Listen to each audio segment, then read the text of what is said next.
Dear students, item म्हणजे अणू या भागामध्ये आपण अणूचा शोध आणि अणुसंबंधित असणाऱ्या ज्या काही घटक आहेत, संकल्पना आहेत त्या पाहणार आहोत.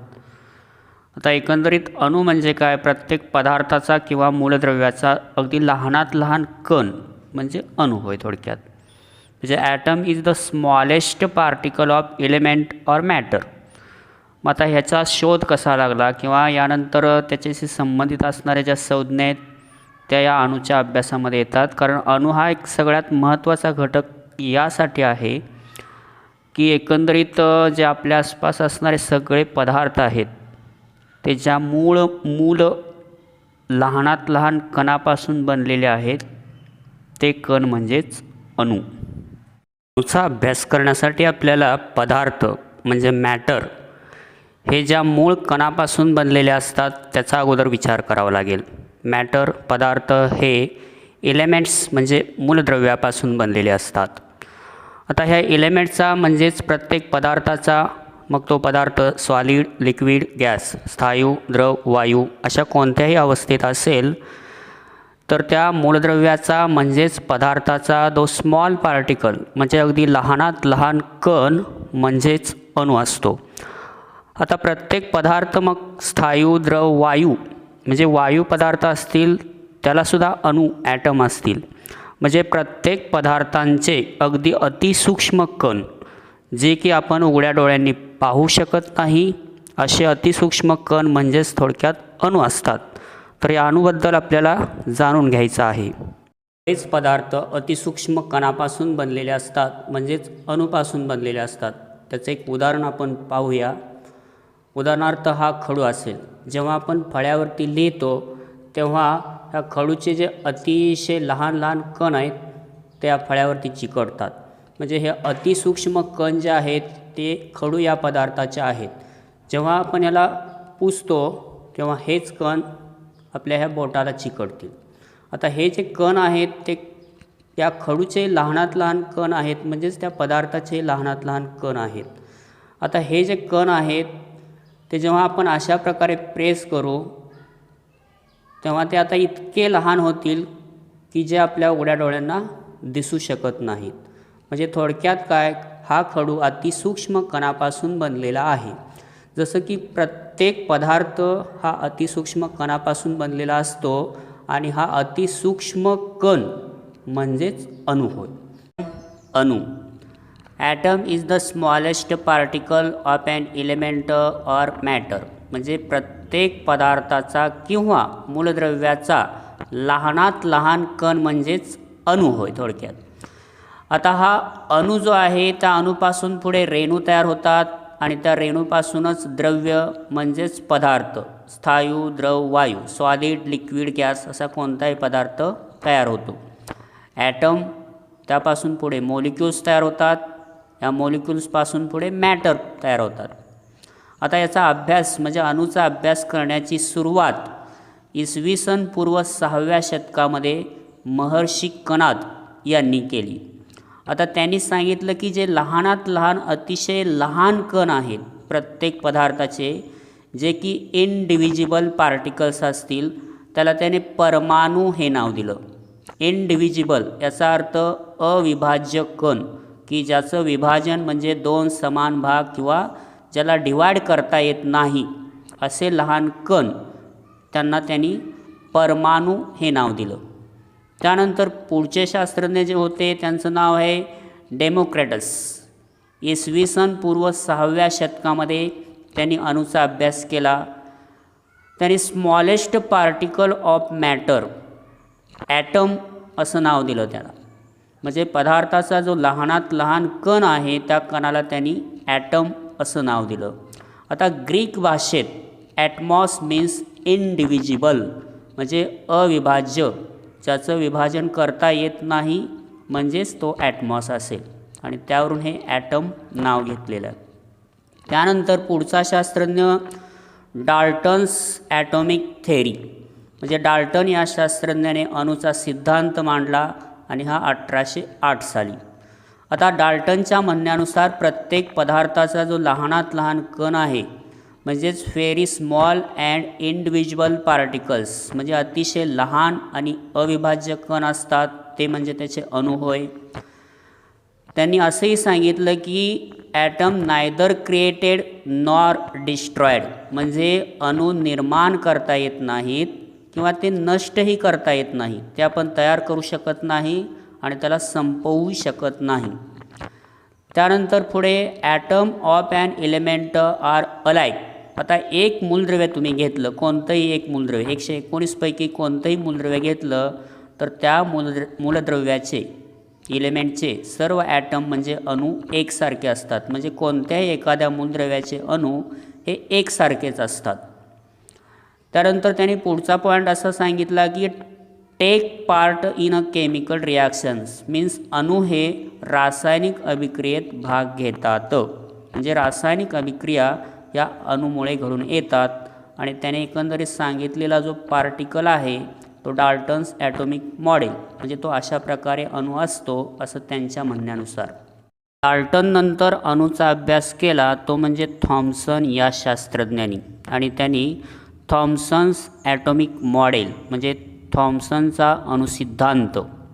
आता यामध्ये त्यांनी अणू हा a sphere of uniform positive charge and electrons are embedded into it, म्हणजे अणू हा पूर्णपणे धनप्रभारित गोलाकार असून इलेक्ट्रॉन त्यात रुतलेले असतात असा संकल्प किंवा असा मॉडेल त्यांनी सांगितला. म्हणजे एकंदरीत अणू हा अशा पद्धतीने असेल, हा पूर्ण गोलाकार लाल भाग जो दिसतोय रेड कलर, हा रेड कलर धनप्रभारित असून ऋणप्रभारित कण हे त्याच्यामध्ये असे एम्बेडेड झालेले असतील, म्हणजे रुतलेले असतील असं त्यांनी सांगितलं. म्हणजे एकंदरीत कलिंगडासारखी हा पूर्ण कलिंगडाचा लाल भाग आहे तो पॉझिटिव्ह धनप्रभारित असेल आणि त्यात कुठेतरी काळ्या बिया असतात. अशा ह्या ज्या काळ्या बिया असतील त्या म्हणजे निगेटिव्ह पार्टिकल्स, म्हणजे ऋण कण असतील असं प्रारूप किंवा मॉडेल त्यांनी सांगितलं.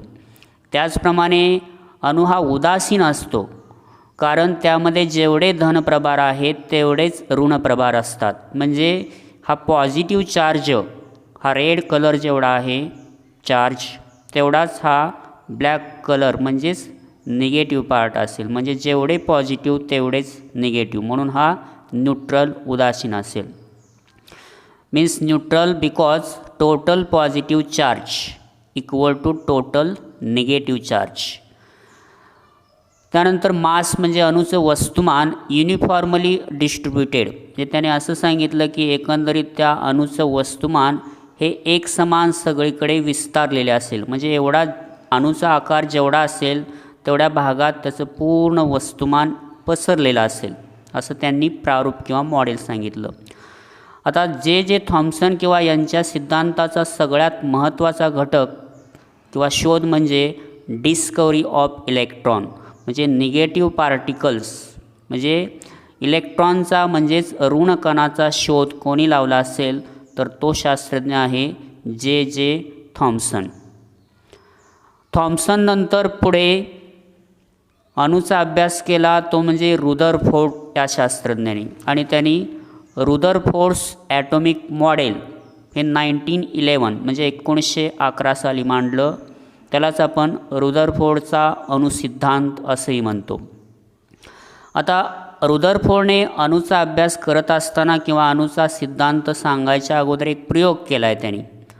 या प्रयोगालाच म्हटलं जातं रुदरफोर्ड्स स्कॅटरिंग एक्सपेरिमेंट, म्हणजे रुदरफोर्डचा विकिरण प्रयोग. यासाठी त्यांनी काय केलं तर हा एक फ्लोरोसेंट स्क्रीन आहे, म्हणजे हा एक चमकता पडदा आहे.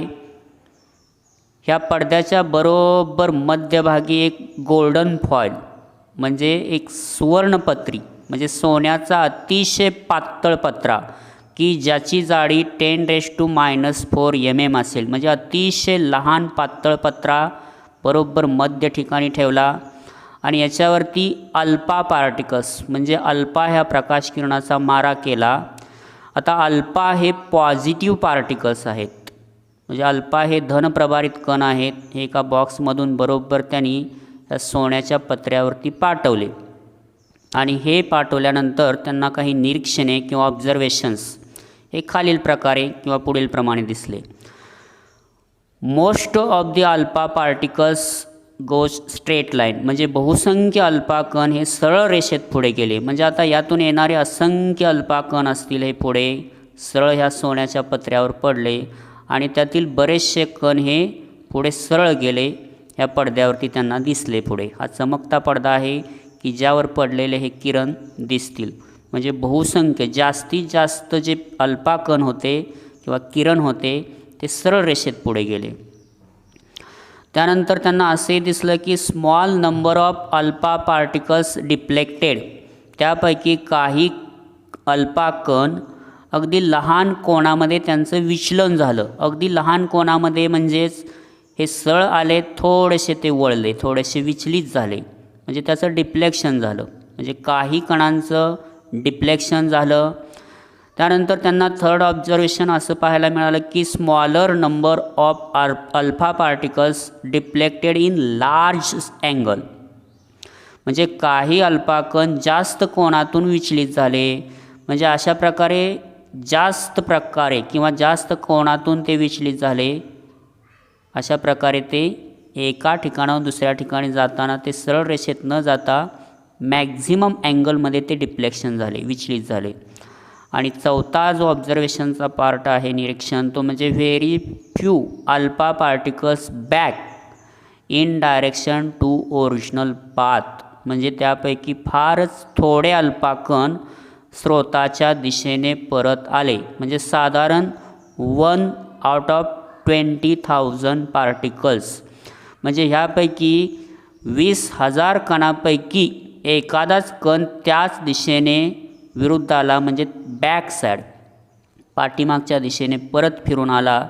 हे त्यांनी केलेलं ऑब्झर्वेशन होतं. प्रयोगानंतर रुदरफोर्डने त्यांचं ॲटॉमिक मॉडेल म्हणजे अणुसिद्धांत अशा प्रकारे मांडला. प्रयोगाअगोदर त्यांना वाटलं होतं की बरेचसे अल्फा कण हे परावर्तित होतील, म्हणजे बॅक साईडला येतील, कारण हा पूर्ण भाग हा धनप्रमारित असेल तर जास्तीत जास्त अल्फा कण हे विरुद्ध दिशेने आले पाहिजे. परंतु प्रयोगामध्ये त्यांना त्याच्यापेक्षा अनपेक्षित अशा प्रकारे दिसलं, म्हणजे बरेचसे अल्फा कण हे सरळ रेषेत गेले. त्यातील काही अल्फा कण हे डिफ्लेक्शन विचलन झाले आणि अगदी खूपच कमी अल्फा कण हे बॅक साईड म्हणजे परत दिशेने आले. म्हणजे यावरून त्याने एक निष्कर्ष मांडला की साधारण अणु हा पॉझिटिव्हली चार्जड न्यूक्लियस म्हणजे सेंटर ऑफ ॲन ॲटम, म्हणजे अणुचा केंद्रक हा धनप्रभारित असतो आणि त्यावर पडलेले अल्फा कणच परावर्तित झाले असावेत. Mass of the atom concentrated in the nucleus, म्हणजे अणुचे सर्व वस्तुमान केंद्रकात एकवटलेले असेल, म्हणजे जे काय अणुचं वस्तुमान असेल ते या ठिकाणी न्यूक्लियस केंद्रकामध्ये असेल. Negative charged particle of electrons revolve around the nucleus, म्हणजे ऋणप्रभारित इलेक्ट्रॉन्स हे केंद्रकाभोवती फिरतात. म्हणजे ह्या केंद्रकाभोवती हे ऋणप्रभारित असणारे इलेक्ट्रॉन परिभ्रमण करत असावेत किंवा फिरतात. Total positive charge equal to total negative charge that is electrically neutral, म्हणजे अणूमध्ये साधारण धनप्रभारित कण जितके आहेत तितकेच ऋणप्रभारित कण असल्यामुळे तो साधारण उदासीन असेल, म्हणजेच न्यूट्रल असेल. Large empty space between nucleus and electrons orbit, म्हणजे अणुकेंद्रक आणि इलेक्ट्रॉन कक्षा यांच्यामध्ये जास्त प्रमाणामध्ये रिकामी जागा असेल असं त्यांना सांगायचं आहे. म्हणजे एकंदरीत हे केंद्रक असेल, इलेक्ट्रॉन्स या ठिकाणी असतील, तर बरीचशी एम्प्टी स्पेस रिकामी जागा रिक्त जागा असल्यामुळेच बरेच अल्फा कण हे स्ट्रेट लाईन सरळ रेषेत गेले. रुदरफोर्डच्या प्रयोगाचा सगळ्यात मोठा यश किंवा हे म्हणता येईल आपल्याला डिस्कवरी ऑफ न्यूक्लियस, म्हणजे पॉझिटिव्ह पार्ट हा केंद्रस्थानी असेल, म्हणजेच अणुच्या केंद्रकाचा शोध लागला हे रुदरफोर्डच्या प्रयोगामुळेच. त्यानंतर पुढे Rutherford could not explain stability of the atom. केंद्रकाभोवती फिरतात पण त्याच्या स्थिरतेबद्दल, स्टॅबिलिटी, ते स्थिर आहेत का नाही याबद्दल त्यांना त्याचं उत्तर देता आलं नाही. त्याचं उत्तर त्यानंतर पुढे नील्स बोअर या शास्त्रज्ञाने दिलं आणि त्यामध्ये त्यांनी नील्स बोअर्स ॲटॉमिक मॉडेल हा 1913 साली सादर केला. नील्स बोअरचा अणुसिद्धांत. त्यामध्ये त्यांनी सांगितलं की electrons revolve around nucleus in fixed orbit, त्यालाच त्यांनी शेल, कवच असं नाव दिलं. म्हणजे इलेक्ट्रॉन्स केंद्रकाभोवती निश्चित अशा कक्षेतच फिरतात आणि त्या कक्षा म्हणजेच त्यांचे कवच असेल. Energy of an electron is constant in a particular orbit. म्हणजे एका निश्चित अशा कक्षेत असणाऱ्या इलेक्ट्रॉनची ऊर्जा स्थिर असते.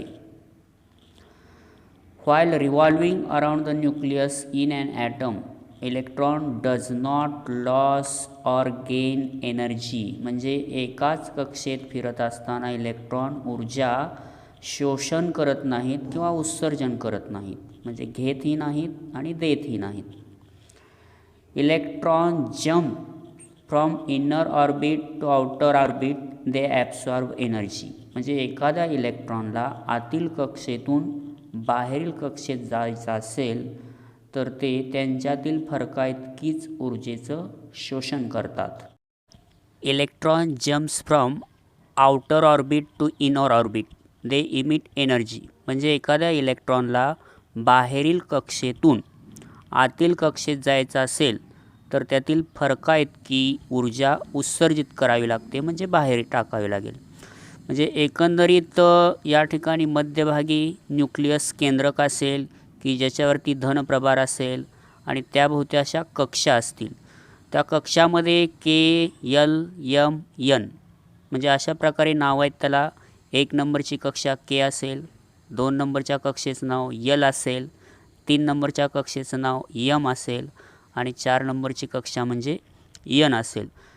या एकाच कक्षेतील इलेक्ट्रॉनला एक विशिष्ट ऊर्जा असेल.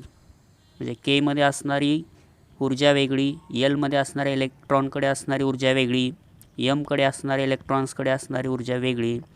त्यांना आतील कक्षेतून बाहेरील किंवा बाहेरील कक्षेतून आतील कक्षेत यायचं असेल तर त्यांना इलेक्ट्रॉनला loss or gain of energy करावं लागेल. म्हणजे ऊर्जा द्यावी लागेल किंवा घ्यावी लागेल जर त्यांना कक्षा बदलायची असेल तर. म्हणजे अशा पद्धतीने बोर्स स्टेबल ॲटॉमिक मॉडेल म्हणजे बोरचे स्थायी कक्षा अनुप्रारूप या ठिकाणी अशा पद्धतीने असेल. आता याच्यामध्ये के सेल मिनिमम एनर्जी लेवल. आता केची म्हणजे जे केंद्रकाच्या जवळची कक्षा आहे तिच्याकडे कमीत कमी ऊर्जा असते आणि तिथून पुढे बाहेरच्या कक्षेत जसं जाईल तसं ऊर्जा वाढत जाते. म्हणजे के, यल, यम, यन अशा सिक्वेन्सने ती इन्क्रीज होत जाईल, म्हणजे वाढत जाईल. त्यानंतर डिस्कवरी ऑफ न्यूट्रॉन म्हणजे न्यूट्रॉनचा शोध. म्हणजे जेम्स चॅडविक या शास्त्रज्ञाने 1932 साली इनसाइड द न्यूक्लियस म्हणजे केंद्रकामध्येच आणखीन एक कण असतो आणि तो कण म्हणजेच न्यूट्रॉन हा शोधून काढला. आणि हा न्यूट्रल पार्टिकल असेल, म्हणजे त्याच्यावरती कोणताही प्रभार नाही. या सर्व शोधानंतर ॲटम स्ट्रक्चर म्हणजे अणूची संरचना साधारणपणे याप्रमाणे असेल. म्हणजे मध्यभागी केंद्रक असेल आणि त्यामध्ये प्रोटॉन आणि न्यूट्रॉन हे 2 कण असतील. प्रोटॉन हा पॉझिटिव्ह म्हणजे धनप्रभारित असेल आणि न्यूट्रॉन हा न्यूट्रल म्हणजे उदासीन असेल. केंद्रकाभोवती निश्चित अशा कक्षा असतील, त्याला ऑर्बिट किंवा सेल असंही म्हटलं जातं. आणि त्यातून इलेक्ट्रॉन्स परिभ्रमण करतात म्हणजे फिरतात.